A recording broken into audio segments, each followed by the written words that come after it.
Welcome to the Old Time Radio Westerns. I'm your host, Andrew Rhines, and let's get into this episode. This episode is going to be Gunsmoke. Original air dates December 13th, 1952, and the title is Post Martin.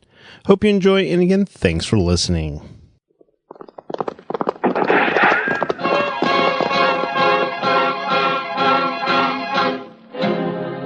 Around Dodge City and in the territory on West, there's just one way to handle the killers and the spoilers, and that's with a U.S. Marshal and the smell of Gunsmoke.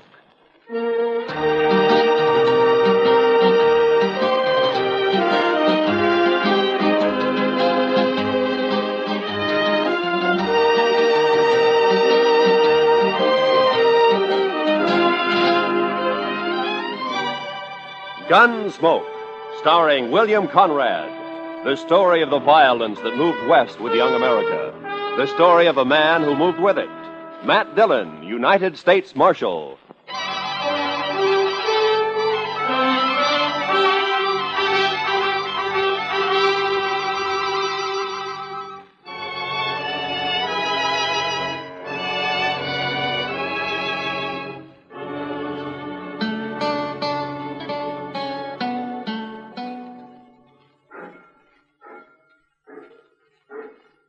Mr. Dillon? Yeah, Chester.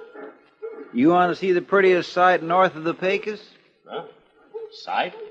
Come over here to the window and look what's a-coming down the street. Not if it's anything besides trouble, it'll surprise me. She must have come in on the Santa Fe from the east. Wow. Say, I think she's coming here. Yeah, it looks that way. My, I should have shaved this morning. Or even yesterday morning. Now, what could a lady like that be doing in Dodge City? Say, maybe she's going to work in one of the saloons, Mr. Dillon. No, I hope not, Chester. Good morning, ma'am. How do you do? I'm looking for the United States Marshal. Well, I'm the, my name's Dillon, Matt Dillon.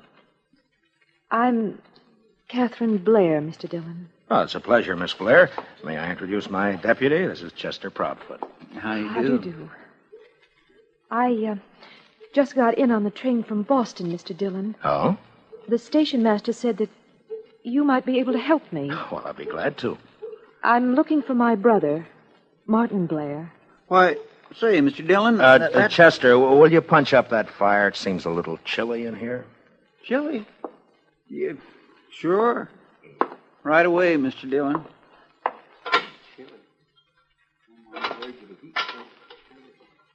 Do you happen to know my brother, Mr. Dillon? Yes. Yes, I know him. Oh, good. Then you can tell me where to find him. Well, I'm not too sure that I can. You see, he moves around a lot. Yes, I know. He left home and came out west 2 years ago, and every time he's written us, it's been from a different address. He's always been that way. Restless, I guess you might call it. Yes, I guess you might. Mother's always thinking he might get into trouble out here by himself. But I tell her not to worry. He's young yet. He'll grow out of it. I see. Meanwhile, though, you'll need someplace to stay, I imagine. Well, yes, I suppose there's a hotel. I think the Widow Markham may have an extra room. You'd be better off there than at a hotel. Your baggage at the station? Yes. Chester, will you go to the station with Miss Blair and then take her over to Widow Markham's and get her settled in a room? Sure thing, Mr. Dillon. This is awfully nice of you. Not at all. And, Chester, will you explain the situation to Miss Markham? I mean that we don't know where Miss Blair's brother is at the moment, Chester? Yes, sir. I'll explain it to her, Mr. Dillon. After you, ma'am. Oh, thank you. You're very kind, Mr. Dillon. Goodbye. Goodbye.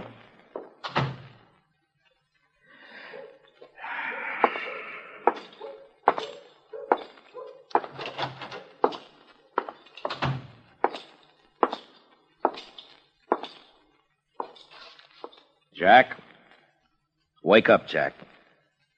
I'm not asleep, Marshal. What do you want?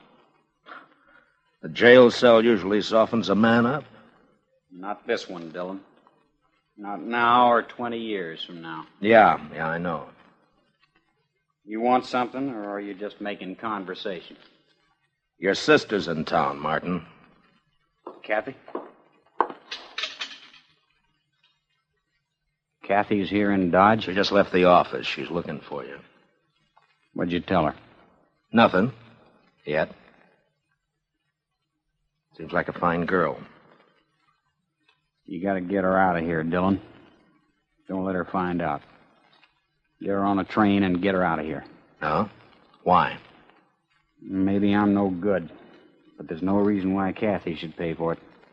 It's got nothing to do with me. Then you won't help. You won't keep her from finding out? I don't know if I can, Martin. But I'll think about it.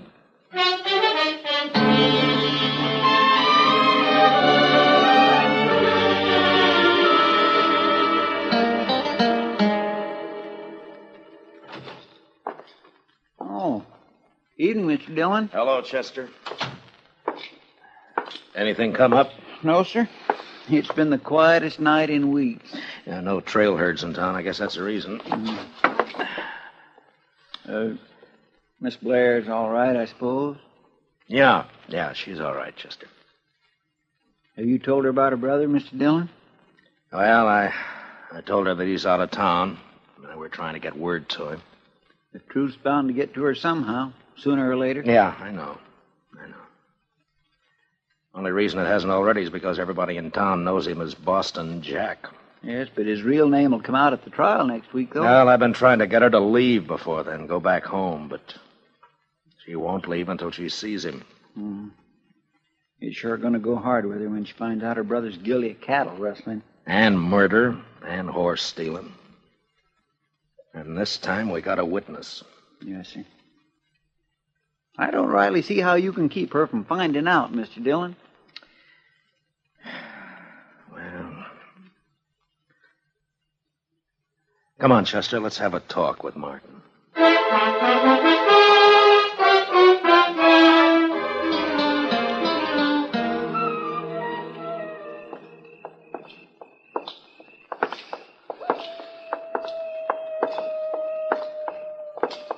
Nice night, Mr. Dillon. Yeah, it's fine. Great night for taking a walk. Don't you think so, Martin? Anything's better than rotting in that cell. Well, where did you expect to end up? All you got is old man Hawk's word against mine. He's lying. The jury will believe him. If he could see me so plain, how come he couldn't tell you who was with me? It was dark. He saw your face in the gun flash when you shot his foreman in the back. That's a lie. As far as that's concerned, I know who was with you, but I haven't got a case against him. Red Poley. Wasn't it? I wouldn't know. I wasn't there. Mm-hmm. Well, suppose we leave it to the jury. Here's the wood of Markham's place, Mr. Dillon. Yeah. All right, Martin, let's get it straight now. You're here because you want to keep your sister from knowing the truth about you. Now, we're going in there and talk to her. Then you're going back to jail. You know the story I'm planning to tell her. I know. I just want to make one thing clear. You are going back to jail.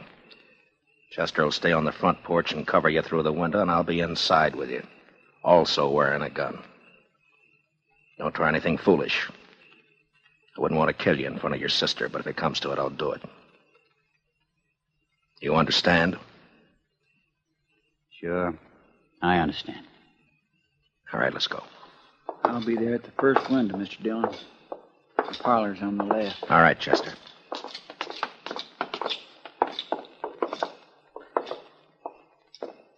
Heads up, Chester. Yes, sir.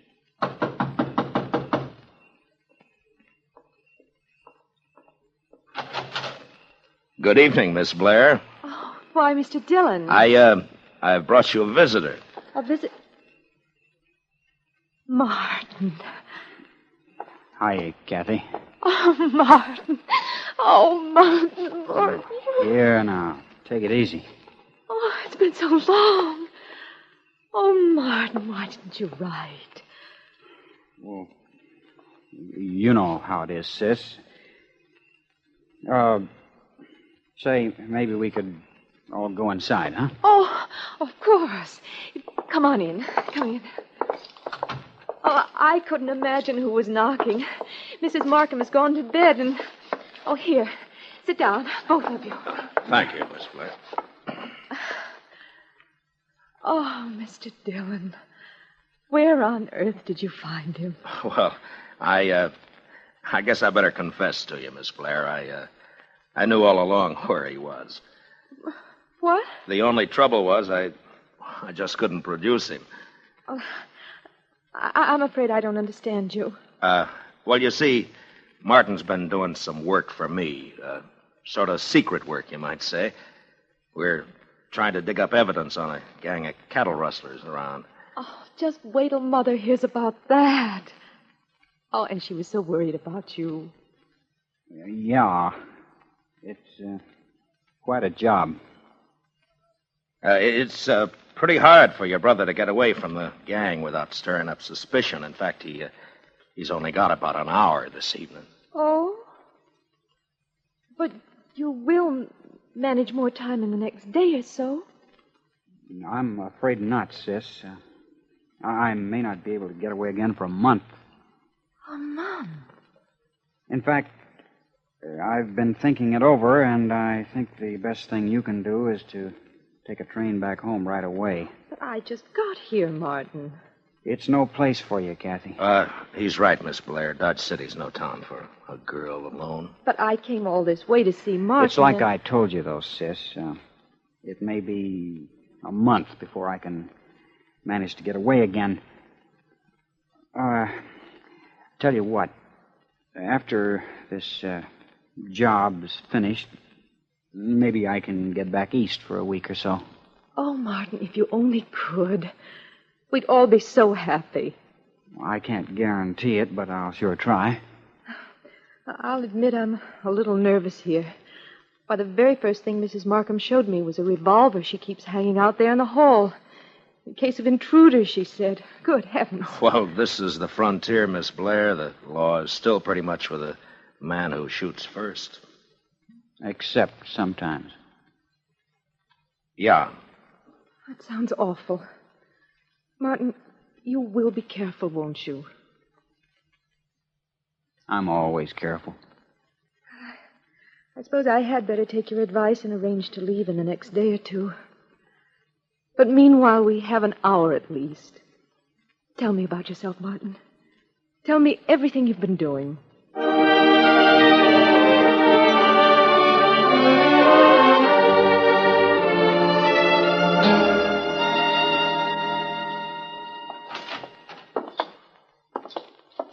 Say, it's cold in here, Mr. Dillon. Yeah, you better get a fire started, Chester. I'll take Martin back and lock him up. I could use a little heat back in that cell. You got plenty of blankets. Well, come on, let's go. Now, you walk ahead of me. Dillon, suppose the jury brings in a conviction. What's the sentence going to be? That's not up to me. I'm just asking for information. It means hanging, right? Probably. All right, stand right there while I open the cell.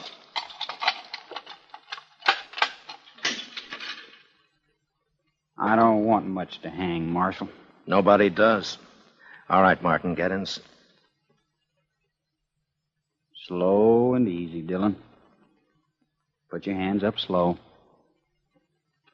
Good. Now keep them that way. Where'd you get the gun? In the hall at Mrs. Markham's. I slipped it under my coat when I was kissing Kathy goodbye. I'll take your gun now, Dillon.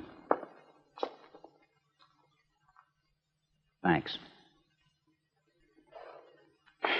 Feels good to be holding a pair of guns again. You won't be holding them long. Maybe. One thing, though. If you take me again, you'll have to take me dead. Any way you want it. In the cell, Dillon. Come on, move.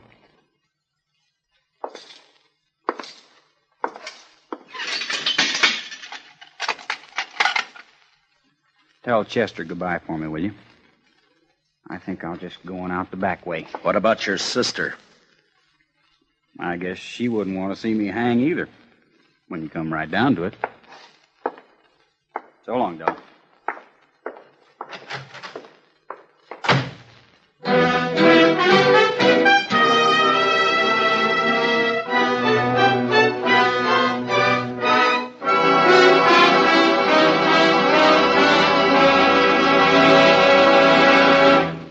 We will return for the second act of Gunsmoke in just a moment. But first, if you've ever had delusions of grandeur or a particularly soul-satisfying daydream, you'll understand the predicament of My Little Margie tomorrow night on CBS Radio.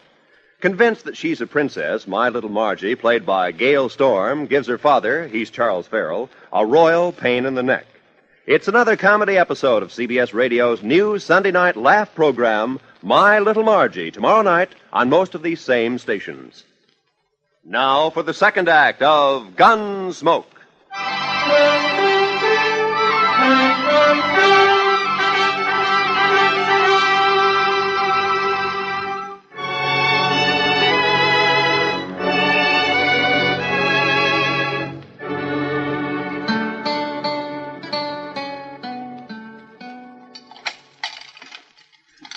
Doggone it, Mr. Dillon. I know one of these keys is supposed to fit. Chester, all I've got to say is that it better fit. Yes, sir. Well, that's not it. It would be a fine how-to-do if we had to call in a blacksmith to get you out of your own jail. Chester. It'd be sort of like the time... Never mind, Chester. Just get the door open. Yes, sir. Oh, I know how you feel, all right, Mr. Well, I declare. There you are, Mr. Dillon. Come on. I'll get the other gun out of the office safe. Fine thanks you get for trying to help people. A man gets careless and then he winds up in a jam like this. Hey, let's see now. Right, 27. Left, 69. Right. You're sure going to be hard to explain why you took Martin out of jail, Mr. Dillon. Yeah, I know. If he gets clean away, we're going to look pretty foolish. He's not going to get away, Chester. Yes, sir. 10-1, Martin will try to team up with his sidekick Polly before he heads out of town. Let's try the saloons first and see if we can pick up his trail. Yes, Mr. Dillon. Martin said we'd never bring him in alive, so don't take any chances.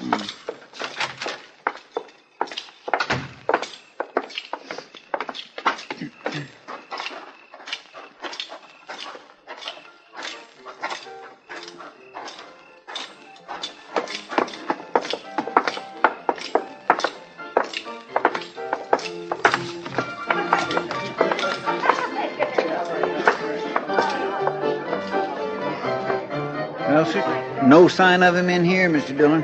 Not unless he's in the back room. Let's walk over toward the bar. That's bad business, Chester.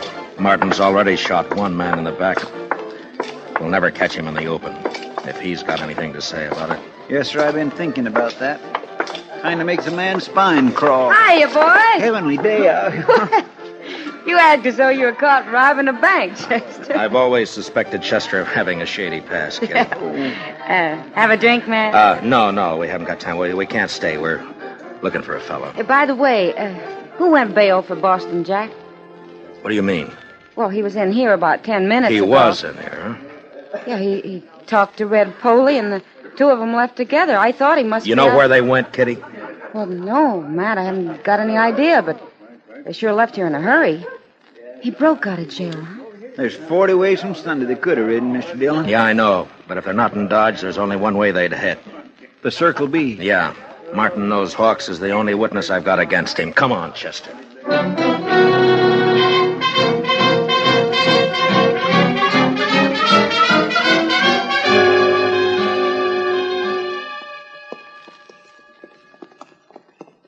Ranch looks quiet. Yeah. We've been making time. Maybe we outrode them. If they're even headed this way. Now, they better be. Hold it. Who's there? Anyway. somebody standing there at the side of the house. Yeah, I see. It's the marshal, Matt Dillon. Is that you, Ezra? That's right. Come on up, Matt.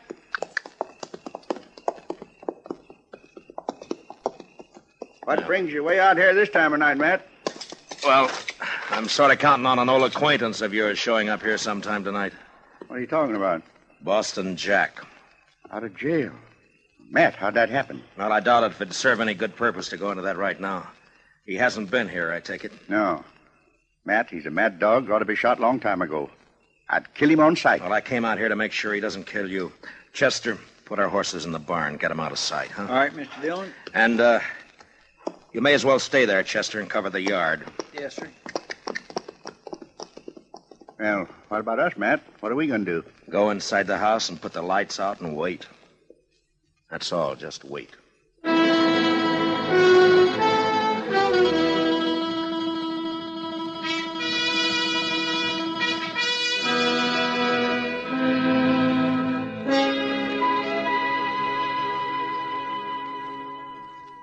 It's been 30 minutes, Matt. I think you're on a cold trail. I hope not.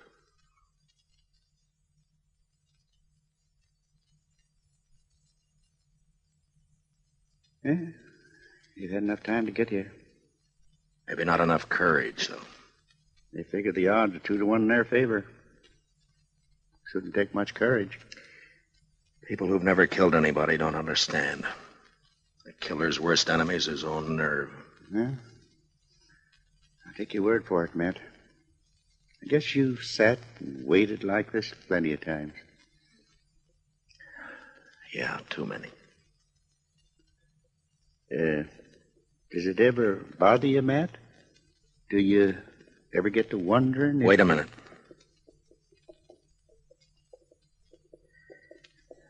Well, there they are, Ezra. Where, Matt? Over there by the corral. You see? They're walking the horses into the yard. Slow and quiet. Yeah. Yeah, I see him. What are you going to do, Matt? Go out and call them? Oh, they'll fire from the dark without no warning. Yeah, I know. They're getting off their horses. Gonna walk up here, I guess. All right, Ezra. Stay in the house and keep out of this. Chester and I can handle him. Well, Matt, good luck. Thanks.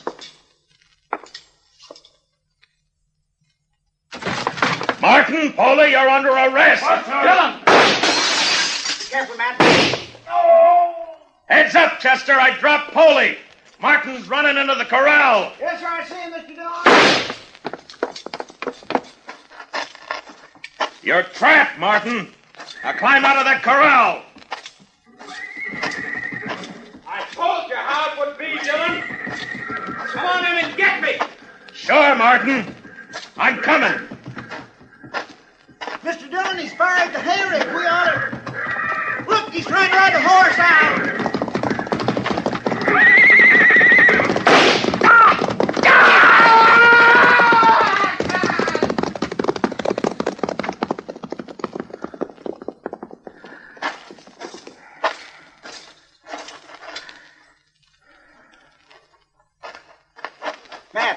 Matt, are you all right? Yeah. Yeah, I'm all right. Is he... You didn't shoot him, eh? No. He fell off right in front of the stampede. They went right over him.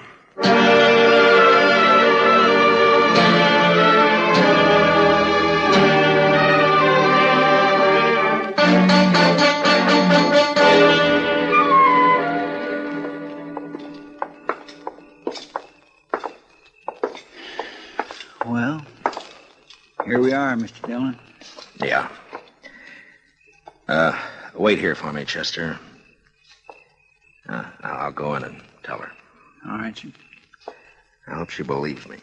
Don't worry, Mr. Dillon. She will. I'll be out in a couple of minutes.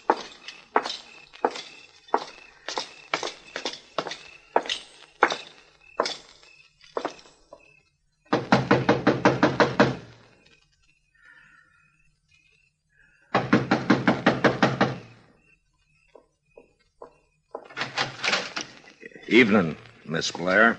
Why, Mr. Dillon, this is a surprise. Do you mind if I step in? Of course I don't mind. Thank you. A friend of Martin's is welcome any... Mr. Dillon, is something wrong? I'm afraid so, Miss Blair. I've got bad news for you. It's Martin. Something's happened to Martin. Yes, ma'am. He's hurt. It's worse than hurt, ma'am. No. Oh, no. Martin was killed in a fight. Martin dead. If it's any consolation, Miss Blair, he died hard with all the odds against him. Martin never asked for favor. He fought a good fight. That's something to remember. Martin has always been fine and clean. He was just restless. People didn't understand. No, I suppose they didn't, Miss Blair. But he died on his feet, fighting. I guess that's the way Martin wanted it. Yes, I think so, ma'am. I suppose Miss Markham's here. I wouldn't want to leave you alone. Yes, she's here. I'll be all right, Mr. Dillon. Well, I'll come by and see you in the morning. If there's anything at all I can do... You've been very kind, Mr. Dillon. I'm grateful to you. I'm sorry about this, Miss Blair. Marshal, I'll be leaving tomorrow. Yes. Goodbye. Goodbye, Miss Blair.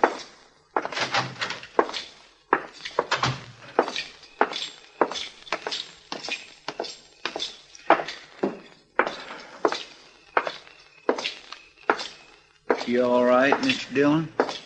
I think so, Chester. Did she believe what you told her? What I told her was true. Well, there's no harm in letting her think the best of it. Martin paid his debt. No reason his sister should suffer. That's right, Mr. Dillon.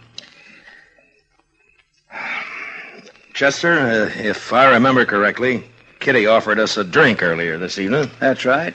Well, let's go.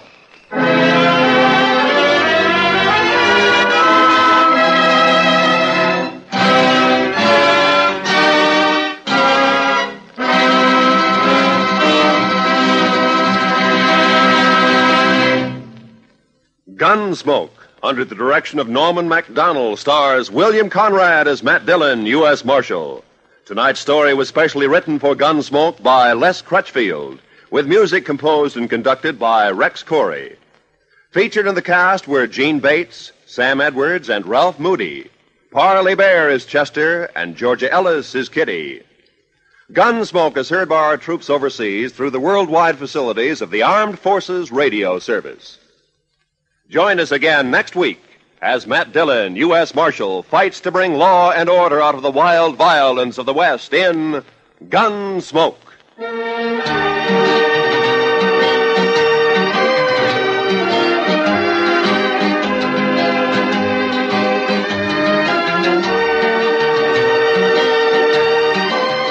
Eve Arden plays the wisecracking English teacher Connie Brooks of Madison High Sunday nights on CBS Radio.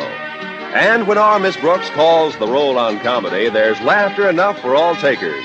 Sunday nights on most of these same stations, join Eve Arden as our Miss Brooks for high-class classroom comedy. This is Roy Rowan speaking. America now listens to 105 million radio sets and listens most to the CBS Radio Network.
This has been a presentation of OTRWesterns.com, and we hope you enjoyed. Please take some time to like and rate our shows in your favorite podcast application. Follow us on Facebook by going to OTRWesterns.com/Facebook. Subscribe to our YouTube channel by going to OTRWesterns.com/YouTube. And send us an email, podcast@OTRWesterns.com. You can call and leave us a voicemail, 707-986-8739. This episode is copyright under the Attribution Non-Commercial Share-alike copyright. For more information, go to OTRWesterns.com/copyright. Have a great day, and thanks for listening.